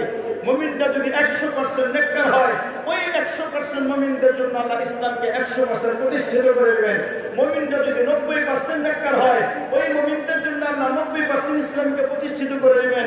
মুমিনরা যদি 50% নেককার হয়, ওই মুমিনদের জন্য আল্লাহ পাক ইসলামকে 50% প্রতিষ্ঠা করে দেবে। এক কথায় বলি, তুমি নেককার যেই কয়%, আল্লাহর ওয়াদা অনুযায়ী ইসলাম প্রতিষ্ঠিত হবে সেই কয়%। এবার বিশ্ব মঞ্চে মুমিন থাকা সত্ত্বেও ইসলাম পূর্ণ প্রতিষ্ঠিত নয়, এই জন্য আল্লাহর ওয়াদা মিথ্যা না সত্য? আল্লাহর ওয়াদা সত্য। তাহলে আল্লাহর ওয়াদা খেলাপ করছেন আল্লাহ? না, আল্লাহর ওয়াদাও খেলাপ করেন নাই। সমস্যাটা কোথায়? সমস্যা হলো মুমিন আছে দুনিয়া ভরা, নেককার নাই। ঠিক কি না? কথা বুঝতে পারছেন আমার? মুমিন আছে দুনিয়া ভরাই। ব্যক্তিগতভাবে আপনাকে আপনি প্রশ্ন করেন, আব্দুর রহমান খান খারাইজি, তুমি নিজেকে নিজে প্রশ্ন করো, তুমি কতটুকু নেককার? তুমি যতটুকু নেককার, ইসলাম তোমার কাছে ততটুকুই আছে। তুমি যতটুকু বদকার, ইসলাম ততটুকু তোমার থেকে চলে গেছে।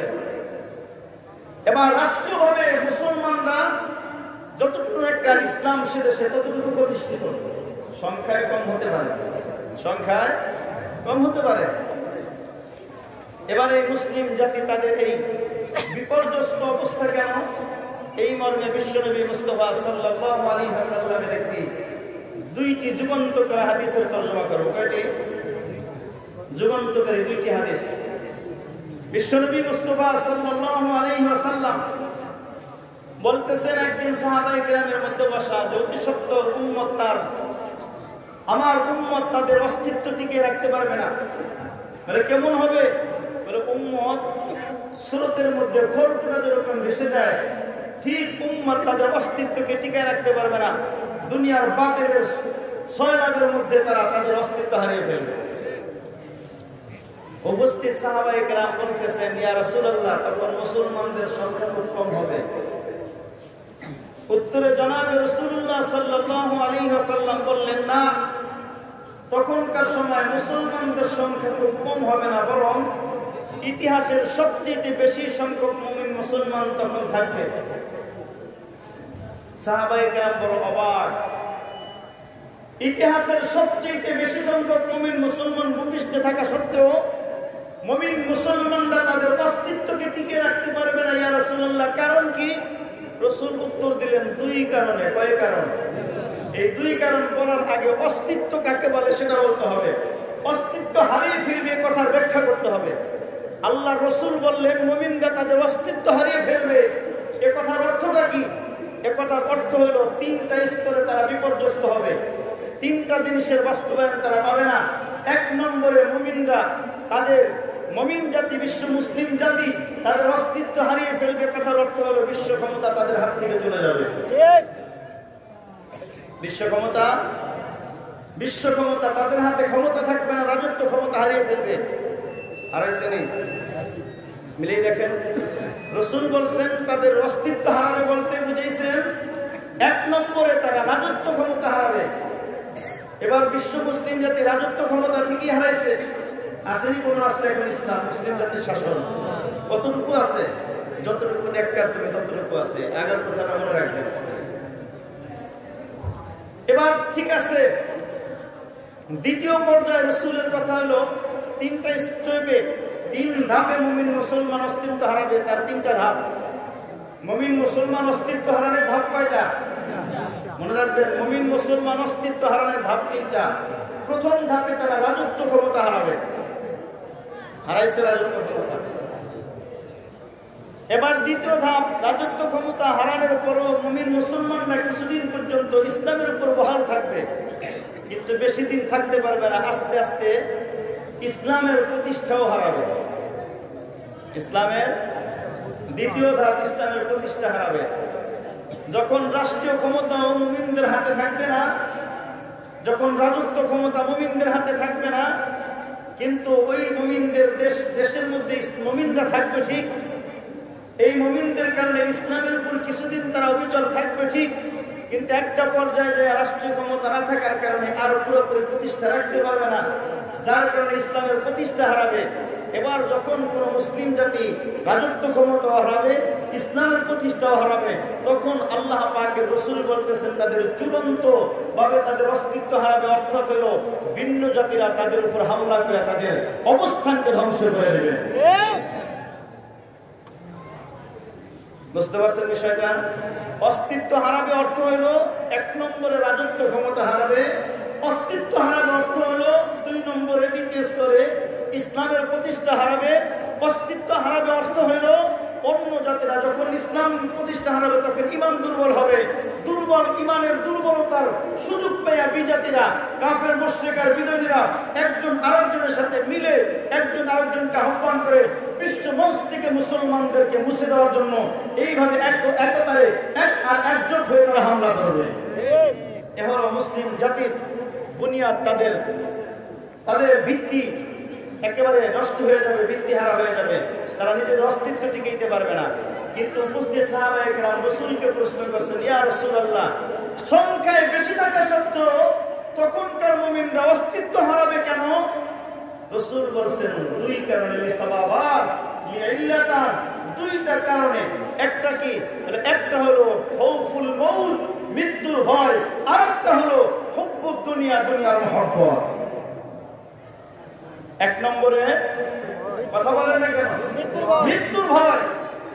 2 নম্বরে দুনিয়ার মহব্বত। এবার 1 নম্বরটা ধরেন, মৃত্যুর ভয় যখন মুমিনের মধ্যে ঢুকবে ওই মুমিন তার রাজত্ব ক্ষমতা ধরে রাখতে পারবে না। মৃত্যুর ভয় কোন মুমিনের মধ্যে ঢুকলে ওই মুমিন ইসলাম ধরে রাখতে পারবে না। মৃত্যুর ভয় কোন মুমিনের মধ্যে থাকলে ওই মুমিন অন্যায়ের বিরুদ্ধে রুখে দাঁড়াইতে পারবে না। যখন অন্যায়ের বিরুদ্ধে রুখে দাঁড়াইতে পারবে না তখন অন্যায়কারীরা তাদের উপর চেপে বসবে। ঠিক কিনা জোরে কোন? মৃত্যুর ভয়। আপনাদের সম্মুখে একটি জল জানতে একটি প্রমাণ টানতে চাই। বদরের যুদ্ধ মুসলমানদের সংখ্যা কত? কথা বলেন না কেন? 313। অস্ত্র কয়টা? তরবারি মাত্র কয়টা? 7টা না 8টা? 8টা মাত্র তরবারি, 11টা ঘোড়া, 12টা ঢাল। এই হলো অস্ত্র। সৈন্য সংখ্যা কত? 313। দুনিয়ার ইমানদার আল্লাহর গোলাম, অপর পক্ষে দুশমনের সংখ্যা কত? 1000। সবগুলো দুশমনের বাহিনীগুলো খুব টকটকে, সবাই কিন্তু ক্ষিপ্র মনোভাব নিয়ে মক্কা থেকে মদিনায় হামলা করতে যায় ক্ষিপ্রতা নিয়ে। কেমন ক্ষিপ্রতা? বাপদাদার ধর্মের বিরুদ্ধে কথা বলে তাদের অস্তিত্ব রাখবো দুনিয়াতে, ক্ষিপ্র মনোভাব। ঠিক কিনা জোরে কোন? ওদের নাম নিশানা দুনিয়া থেকে তুলে দেবে এই ক্ষিপ্র মনোভাব নিয়ে। 1000 বাহিনী আসছে, সবাই ঘোড়ার উপরে সওয়ার, সবারই হাতে ঢাল, সবারই কাঁধে ধনুক আর তীর, সবারই হাতে খোলা তরবারি, সশস্ত্রে সজ্জিত। অপর পক্ষে মুমিন মুসলমানদের সংখ্যা 313। অস্ত্র কয়টা? 8টা মাত্র তরবারি আর 11টা ঘোড়া, 12টা ঢাল। এই হলো তাদের অস্ত্র। এ নিয়ে ময়দানে নামছে বাঁচার জন্য না মরার জন্য? কথা বলেন না কেন? মৃত্যুর ভয় আছে না মৃত্যু জয়ী? আল্লাহ পাকের রাসূল বলতেছেন মৃত্যুর ভয়ে সংখ্যায় বেশি থাকলেও মৃত্যুর ভয়ে পরাজয় বরণ করবে, রাজত্ব ক্ষমতা হারাবে। আর যারা মৃত্যু জয়ী হবে, মরণ জয়ী হবে, সংখ্যায় কম হতে পারে, অস্ত্র কম হতে পারে, সমর শক্তি কম হতে পারে, সৈন্য সংখ্যা কম হতে পারে, যেই জাতি মরণকে বরণ করে মৃত্যুকে বিজয় করে তাদের কখনো পরাজয় হয় না। ঠিক কিনা? তাই বদরের ময়দানে নিরস্ত্র 313 জন যোদ্ধা যখন মৃত্যুকে জয় করেছে, মরণের ভয়কে উড়িয়ে দিয়েছে, মরণকে বরণ করেছে, অপর পক্ষে 1000 মুমিন মুসলমানদের হাতে আসছে। ঠিক ঠিক আজ যদি বাংলার মুসলিম তাওহীদি জনতা মরণকে বরণ করতে পারো, মৃত্যুকে জয় করতে পারো, মৃত্যুর ভয়কে হারাইতে পারো, মৃত্যুর ভয়কে প্রতিহত করতে পারো, মৃত্যুর হোমের সুধাকে পান করার জন্য প্রস্তুত হতে পারো, বাংলার সংসদ ভবনের উপরে আবার কালেমার পতাকা পথ করে উঠতে থাকবে।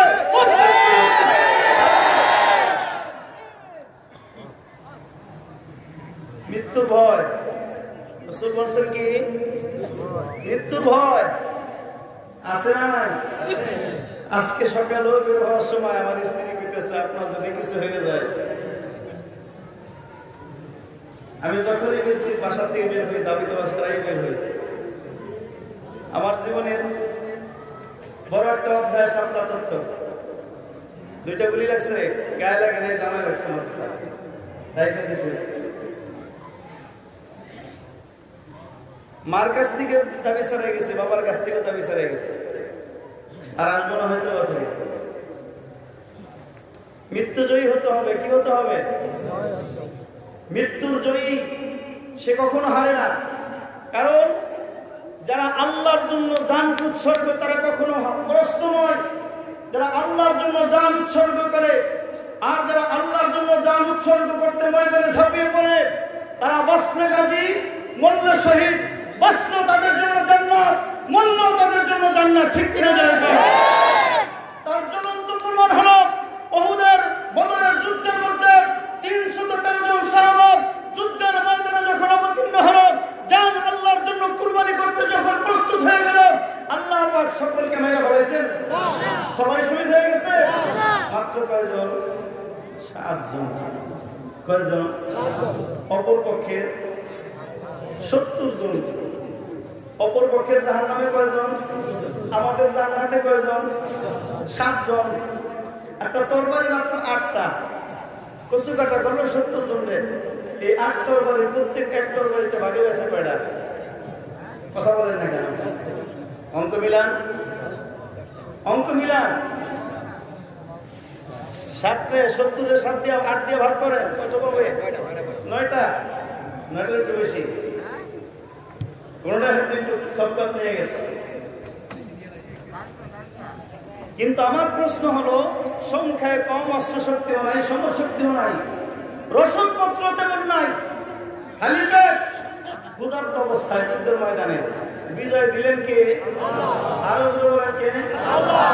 এবার যারা জীবন দিয়েছে তারা তো জান্নাতি, কোনো সন্দেহ আছে নাকি? যারা বদরের ময়দানে জীবন দিয়েছে এরা সকলেই জান্নাতি, কিন্তু যারা জীবন্ত ফিরে আসছে এরা فَقَالُوا مَا شِئْتُمْ قَدْ وَجَبَتْ عَلَيْكُمُ الْجَنَّةُ। আমার আল্লাহ ঘোষণা করে দিলেন, ওরে বদরের যোদ্ধা, যারা আমি আল্লাহর জন্য জান কুরবানি করতে প্রস্তুত হয়ে গেছিলাম, যুদ্ধের ময়দানে, জিহাদের ময়দানে নেমে গিয়েছিলাম, কিন্তু জানটা কুরবানি দেওয়া নাই, জীবিত ফিরে আসতো। জানটা আমি আল্লাহ নেই নাই, জীবিত ছেড়ে দিয়েছি, তোমাদেরকে বিজয়ের পতাকা দিয়েছি। ও বদরের যোদ্ধারা শুনে নাও, তোমাদের জীবনে তোমরা যা ইচ্ছা তাই করো, কোনো নিষেধাজ্ঞা নাই, তোমাদের উপর আল্লাহর জান্নাত ওয়াজিব হয়ে গেছে। তাহলে আল্লাহর জন্য জান উৎসর্গকারী বাঁচলেও জান্নাতি, মরলেও। তাহলে পরস্ত হলো কোথায়? হারলো কোথায়? আমাদের হার বলতে কিছু নাই। যারা আল্লাহর জন্য মরণজয়ী হয়, যারা আল্লাহর জন্য দ্বীন প্রতিষ্ঠার জন্য মৃত্যুকে বরণ করে, রাসূলের ইজ্জত রক্ষার জন্য জানকে উৎসর্গ করে, আল্লাহ পাকের দ্বীন আর তাওহীদকে প্রতিষ্ঠা করার জন্য যারা জানকে উৎসর্গ করে, তারা মরিয়াও জিন্দা, জিন্দা থেকেও জান্নাতি। তাদের কোনো হার নাই। তাদের কি নাই? হার নাই। আমাদের হার ভাঙ্গে ভাঙ্গে, সমস্যা কি? ভাঙলেই জান্নাতি নাকি বলেন? ঘর ভাঙেন, ভাঙ্গে লাভ লস কি? আমাদের লস নাই কোনো। জেলখানায় ঢুকাবেন, আমার নবী বিশ্বনবী 3.5 বছর জেলখানায় ছিলেন। আমি তো আমার নবীর চেয়ে গুরুত্বপূর্ণ কোনো বেড়া না, নাকি বলেন? কাজেই এই বয়সে দেখে আমাদেরকে লাভ নাই। আল্লাহ পাকের রাসূল বললেন উম্মত ধ্বংস হবে কয় কারণে? কথা বলেন না কেন? দুই কারণে। এবার আসেন, ইরাকের মুসলমানরা যদি মৃত্যুর ভয় না কইরা মৃত্যুজয়ী হয়ে যদি ওই বেদিন কাফের মুশরিকদের বিরুদ্ধে রুখে দাঁড়াইতো, ইরাকের মুসলমানদের পরাজয় হতো না। ঠিক বর্তমান সিরিয়ার মুসলমানরা যদি মৃত্যুর ভয় না করে দেশ থেকে দেশান্তরিত হতো, পরে মৃত্যুকে বরণ করে দেশের মধ্যে যদি প্রতিরোধ করে তুলতো, ওই সিরিয়ার মুসলমানদের বিপর্যয় হতো না। আফগানিস্তানের মধ্যে যতদিন পর্যন্ত মুসলমানরা রুখে দাঁড়িয়েছে, মরণকে বরণ করছে, বিভিন্ন বড় বড় রাষ্ট্রের এবং পৃথিবীর বড় বড় মুঘলরা হামলা করছে, কেউ দেখতে পারে না। ঠিক কিনা আছে? ল্যাজ গুটায় আমেরিকা পালাইছে, ল্যাজ গুটাইয়া। কারণ ওই আফগানিস্তানের মুসলমানগুলি মরণজয়ী। ওরা কি মরণজয়ী? সংখ্যায় খুব বেশি না, মাত্র 7,000। কত? 7 থেকে 8,000, সর্বোচ্চ 10-12,000 মুজাহিদ। কিন্তু সবই কি মরণজয়ী? কথা বলেন না কেন? সবই কি মরণজয়ী? সোভিয়েত ইউনিয়নের সাথে 20 বছর, কত বছর? 18 বছর। 18 বছর। আমেরিকার সাথে 20 বছর। 18-20 কত?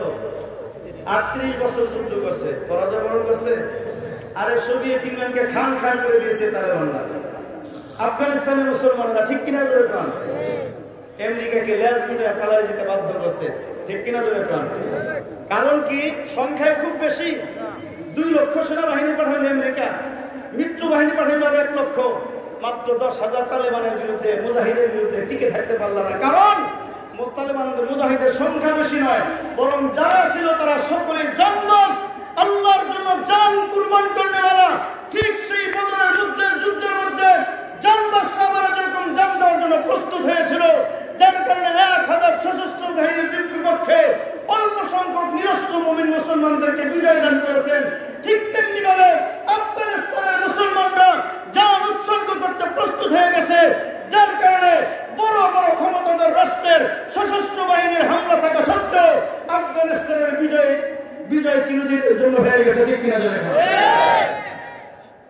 আজও যদি আবার দাঁড়াইতে পারো, রুখে দাঁড়াও যুবক। তোমার হাত ছিল না, হাত বানাইছেন কে? আল্লাহ। তোমার পা ছিল না, পা বানাইছেন কে? আল্লাহ। তোমার নেতা তোমার পায়খানাটা বানাইতে পারে না, ঠিক কিনা জোরে কন? আজ নেতার কথায় মৌলবীর পা ভাঙো।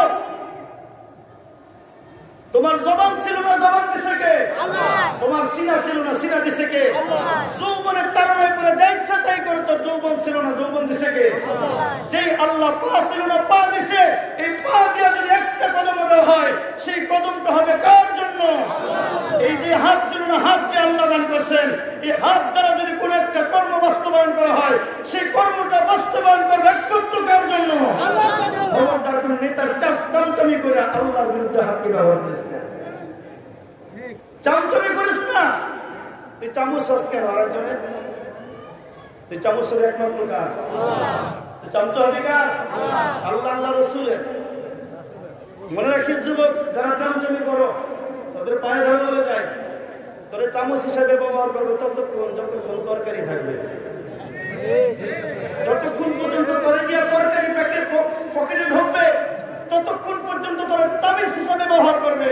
যখন তোকে দিয়ে তরকারি প্যাকেট পকেটে ঢুকবে না, তখন তোর মতন চামচকে লাত্তি মেরে বসাবে। ঠিক কাজে চামচামি যদি করতে চাও, হাত দ্বারা চামচামি করলে আল্লাহর চামচামি করো, পাও দ্বারা চামচামি করলে আল্লাহর চামচামি করো, সিনা দ্বারা চামচামি করলে আল্লাহর চামচামি করো, যৌবনের তারণায় চামচামি করলে আল্লাহর চামচামি করো। ঠিক কি না?